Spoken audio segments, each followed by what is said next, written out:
All right, hey everybody. So let's do a very long overdue video. The Palmetto State Armory SABRE-10A1 14.5 inch pin and welded 6.5 Creedmoor. Really cool rifle. So originally I got this rifle one purely because it was cool. That's all. They dropped it and I was like, holy shit, I had to get one. But the other part to it too is I wanted a 14.5 inch 6.5 Creedmoor because this has all the ballistic advantages of a 308 at 16, 18, 20 inch long 308, but in a much more reduced size compact package, while still being able to essentially outmatch like an M4. So this is the nice little Goldilocks middle ground when it comes to DMRs, I guess. So the goal was to have a smaller, more compact, accurate, precision rifle, if you will, but not really precision rifle. It's Palmetto State Armory, of course, so I'm not really expecting the world, but results are surprising. So front to back, just going over the build really quick. So it originally came with a B5 enhanced SOP mod, great stock for what it is, but being precision, we have the B5 CPS stock here, the Colossal Precision stock. Super great. I love this. The gross adjustment, you can have like an outrageously long length of pole, way longer than probably is manageable. But yeah, fully adjustable. Click adjustable on the back end, and then of course cheek piece is fully adjustable too. So yeah, great. Comes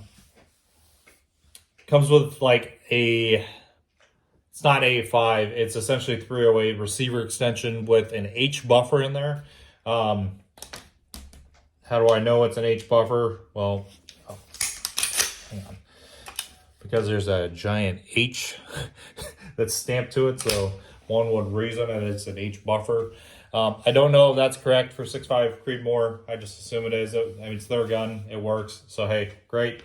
Added a lot of tactical folder in the back, one, just to cut down the overall length of the rifle. So once I fold it, it fits in my 28-inch SBR bag, which is really great. Fold it back out, and now you have all the advantages that you used to have. And then, of course, you know, it adds a little bit of length, but that's okay. We'll have to fix this. That's kind of annoying. I don't know why it's loosened now, but whatever, we'll fix it. Comes with a Radian Raptor LT charging handle. This is my first experience with the Radians, the Raptor LT specifically. It's pretty good, I guess. You know, both ears on both sides are kind of nice. Polymer handles are nice. So, pretty good. Kind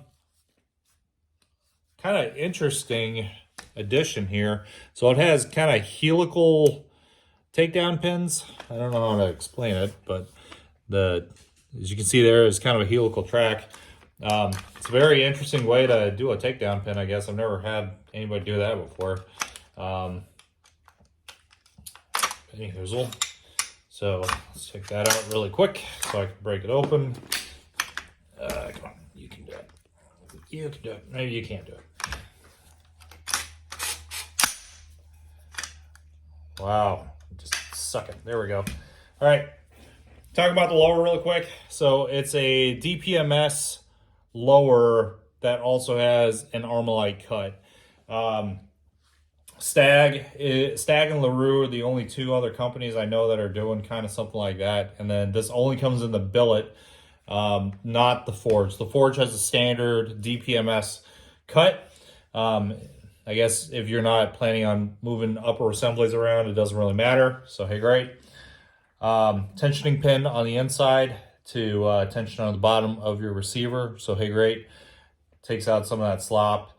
And then this is another reason why I really wanted the billet receiver and not the Forge receiver, was for the ambi bullet release thing.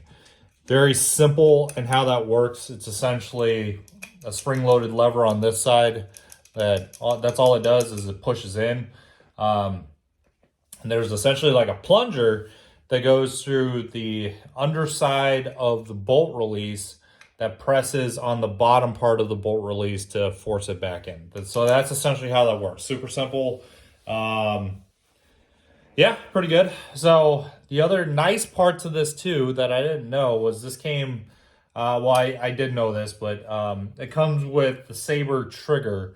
And I don't know really quite who makes it. Let's move that a little closer. There we go. So it comes with this nice 2-stage trigger. First stage is just, oops, okay, there we go.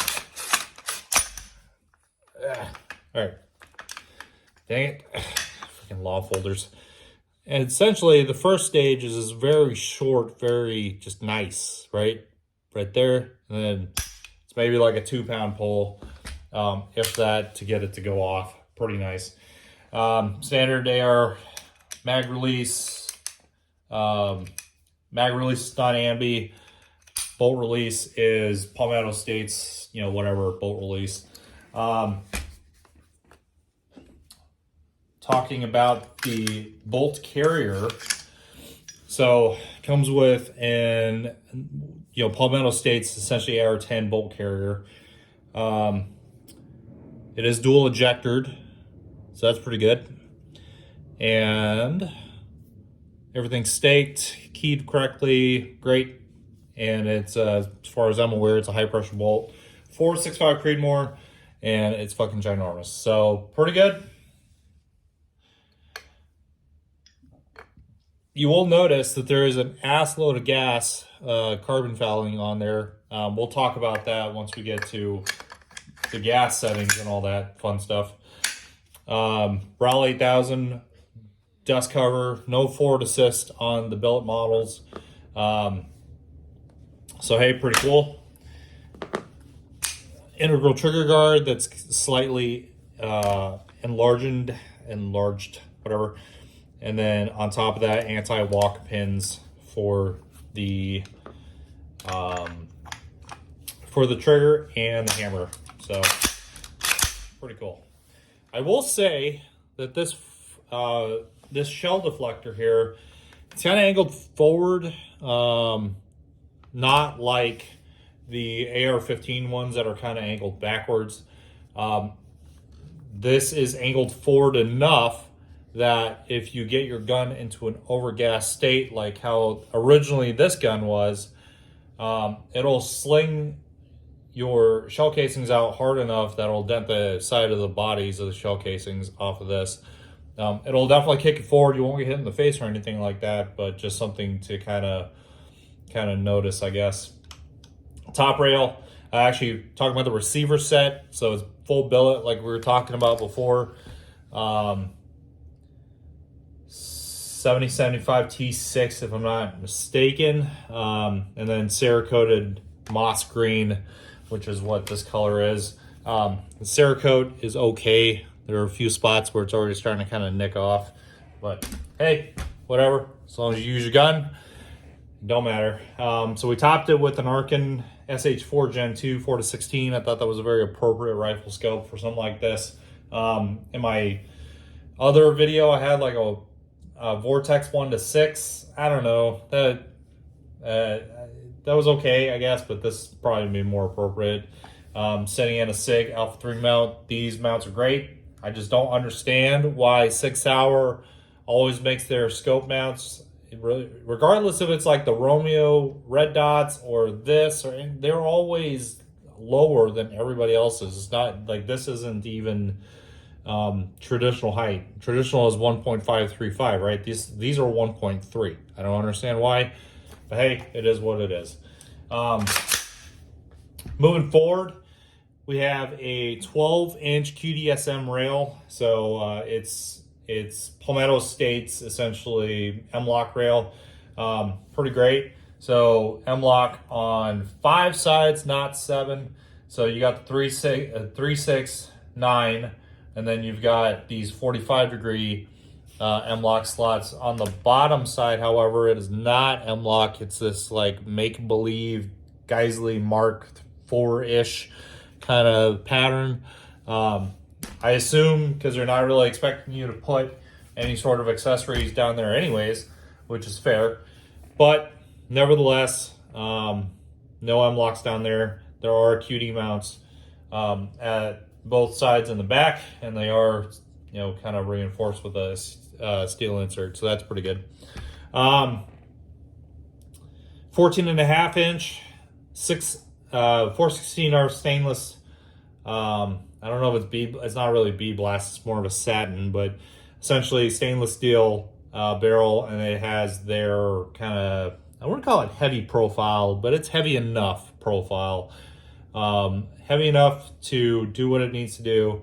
I'm assuming they're not expecting you to kind of run. And this kind of reminds me of like a B.A. Hansen barrel. It's kind of thick in the back and then kind of gets thinner as you go forward. So pretty good. Putting a YHM Arca rail at the bottom and then Atlas bipod. So great. So it has a pinned low profile adjustable gas block with a mid-length gas system. Now let's talk about this really quick. The gun inherently is super overgassed. With my Huxworks Ventum on there, it was still dramatically overgassed. And that's if you don't adjust the gas system at all. Once you adjust it down, I'm assuming it gets better, but if you don't adjust it at all, and you just run based on whatever's on the whatever setting it was at the factory, it could be in a very overgassed state. So take the time. Once you find an ammo that your gun likes, dial her down and then adjust it so it's nice and shootable. If not, if you leave it in an overgas state, of course, it's going to beat itself to death, and then it's going to beat you to death too. It's quite punchy without adjusting the gas block, but that's kind of common sense. Just whatever iron sights I had on hand. So this is a Troy, and then the back one's a Magpul. They're all kind of mixed matched. So great. And then on the front, it comes with your choice, a pin and weld flash hider, as long as it's a dead air chemo or a Silencer Co. ASR. As far as I'm aware right now, there's no surefire option. There's no FCD option. There's no, if it's not dead air chemo and it's not Silencer Co. ASR, you'll probably have to figure something else out. But Silencer Co. or the dead air chemo works just fine for something like this, so no complaints. Takes all standard AR-10 magazines, so your Magpul PMags will definitely work. It ships with a Lancer AWM, which is an awesome value. Those things are like $50 freaking. So yeah, great. And then LaRue mags worked fine. I even have like a 4-round Bushmaster magazine, which is kind of weird, but that works fine too. And then on top of that, put my Ergo Tactical Deluxe for a package like this. I forgot to mention, so it comes with Radian Raptor or Radian Ambi safeties, Talons, I guess they're called. Sure.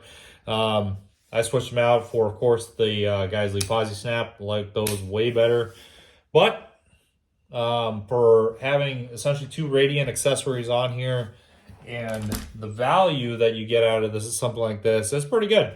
Not bad. So let's talk about performance, right? Performance is something everybody wants to know because it's Palmetto State and yada yada. The Sabre series, from my understanding, has a pretty good reputation. And then I just did some load development today and also shot some Hornady American Whitetail, so factory ammo too. My group sizes were averaging 0.8 to 1.1. So this is 100% a sub-MOA shooter, as long as you did your part. Now, to be fair, I was also shooting this in an overgas state, so I was kind of flinching a little bit because I'm a wuss. But I'm sure if you dial everything in, if you dialed in your hand loads like I was doing, easily I had 2 groups that were 0.6 to 0.8, which is phenomenal. For essentially $1,500, with the right, you get a fantastic trigger out of the box. You get pretty good accessories. You get a good barrel. It's capable of doing something, and then, you know, to get 0.6 to 0.8, once you dial in your stuff a little bit, you know, even better. So with Hornady Whitetail, I was getting 1.2. Hornady Whitetail, not known as a dramatically great choice of ammo. I'm sure we'll try Hornady Match and whatever other factory loads I can get out of it. But I'm going to start hand loading it for it too, because hand loading is cheaper and I'm cheap. So for $1,500, is the PSA SABRE-10A1 worth it? 100% yes. If you're looking for like a precisionist fun gun, that you can kind of, it won't break the bank, right? You're essentially, the essential comparison is between this and a MR762A1. First and foremost, because that's what PSA designed this after. The MR762 I have no experience with, but of course I've got experience with the SCAR, and then the Spear, and then various AR-10s, SIG, and Stag, and some other stuff. I would say this from the factory holds its own with all of them. And you're getting it at almost $2,000 less than most of them. Additionally, the MR762, I'm sure, is a great gun, but it's almost like a law of diminishing returns, right? Once you get past a certain price point, what are you really getting for your money? And sometimes it's like a piston system. Hey, great, maybe that's something that you really dig. Sometimes it's just, hey, you're getting a little logo on the side of the receiver, and that might not be worth it for you. So tactical applications, I guess. Plinking at the range, this is great. If you want to go coyote hunting or varmint hunting, this would probably be a pretty good option too. Deer gun, as long as you have this all stripped down and all the heavy shit is off of it, I would assume would work out pretty well. Also, you know, if you put like a lightweight stock on it, lightweight grip, a red dot, or I don't know, whatever else, an ACOG, something lighter than this SH4, I'm assuming it'll work pretty well for hunting too.